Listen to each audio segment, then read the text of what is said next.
Morning, everyone. It's halfway through our week, and I just want to thank all of you guys that continue to participate in these 7-minute devotions. And I know yesterday's devotion was probably really confusing and a lot to take in, but today should be a little bit more easier to digest. With that, let's begin. Being sick is probably one of the worst feelings ever. You know, like whether it's a cold, a fever, if you have extreme body fatigue. I think the worst out of all the common sicknesses that we experience is related to the stomach. So like stomach flu, stomach sickness, stomach aches, things like that. And for me, I think one of the reasons why I really don't like it is because I can't eat, and you know how much I enjoy eating. Now, I remember when I was younger, anytime that I got like a stomach flu or a stomach ache, or really now that I think of it, just any kind of sickness, my mother would always have me on a food fast. Not fast food, like a food fast, as in no food. So drinking lots of water, resting, and kind of just recovering that way. I start to get hungry, and I think our body very naturally, we want to eat after a set amount of time that goes by. And, I'm already thinking by the time like 8 hours go by, oh, what am I going to eat after this sickness is over? And I think like, oh, I can't wait to get like pizza, ooh, like a hamburger, or ooh, fried chicken, right? And I thinking of all these different kinds of food that I'll be able to eat once I recover from sickness. But growing up, I don't think there was a case where that actually happened. And you see, what happens is when you get sick and then you're recovering, instead of being able to eat solid food right away, usually I would have to eat things like, or drink things like Gatorade for one, something with like electrolytes. And then from there, it is a progression, right? I start to eat like blended food, like rice and vegetables all blended up, or some juk, like rice porridge.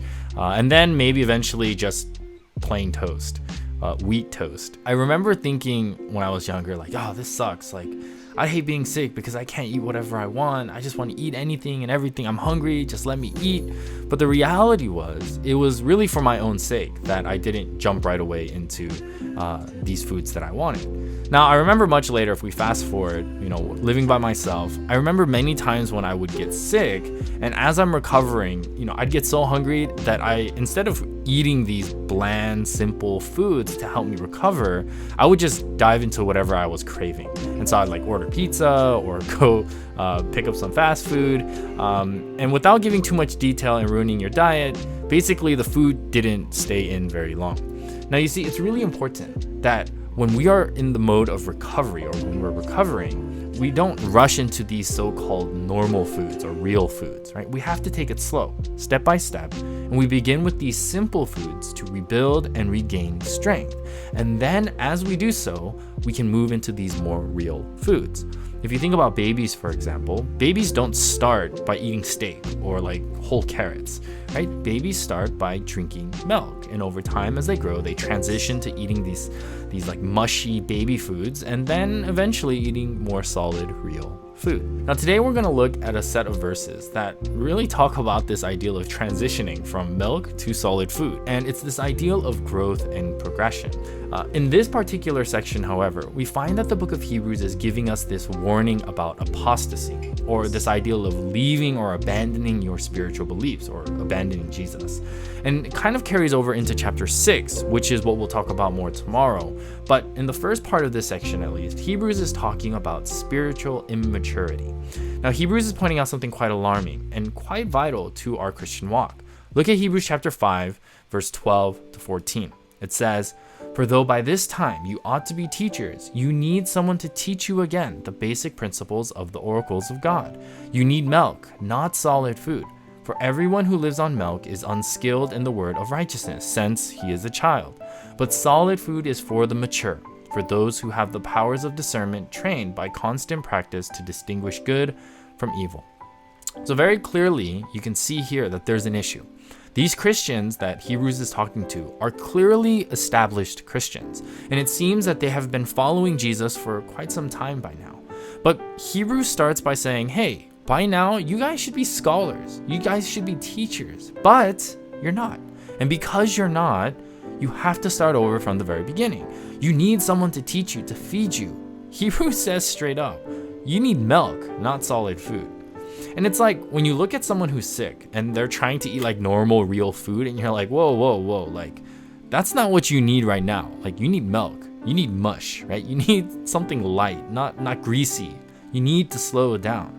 And then Hebrew goes on to explain the condition that they are in. You guys need milk. You need starter food. You need beginning stuff. And because of that, your condition, you're clearly not ready. You are still a child. And then he talks about solid food, right? When you get there, that means your condition is more mature. You're ready. You're knowledgeable. You're able to take on these challenges and obstacles of the Christian walk. Now, there are a few things that we can take away from this part in particular. For one, a lot of the times, I think we're ready for more. We think that. We're ready to go into our Christian walk head first, right? It's like this, take me to the deep end of the swimming pool, right? Let me dive in there, or give me the real food. But the reality is, you don't know how to swim yet, or you're still sick and you can't digest food. So why are you trying to get real food now? So I find a lot of the times that we as Christians, what we do is we try to take in more than we're able to. We look to others, we compare ourselves, and we're like, oh, I need to be like this or that. But the reality is we're not ready. And that's why we find ourselves stuck in this particular condition, the condition of being a child. And that really can affect our future growth.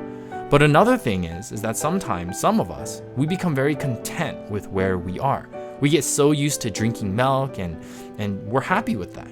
Now, it's not saying that drinking milk or being content with where we are is a bad thing, but the problem is the purpose of us taking in this milk is to grow, to transition into being able to take on more things, to mature spiritually. Clearly, this was an issue with the Christians. Hebrew lays it out very clearly. Don't be spiritually immature. It's time to grow. It's time to move on from spiritual milk. You're done with it. That's enough. Move on to the spiritual solid food. So church, remember this. Be aware of your journey with Jesus and let us have a desire to spiritually mature with him.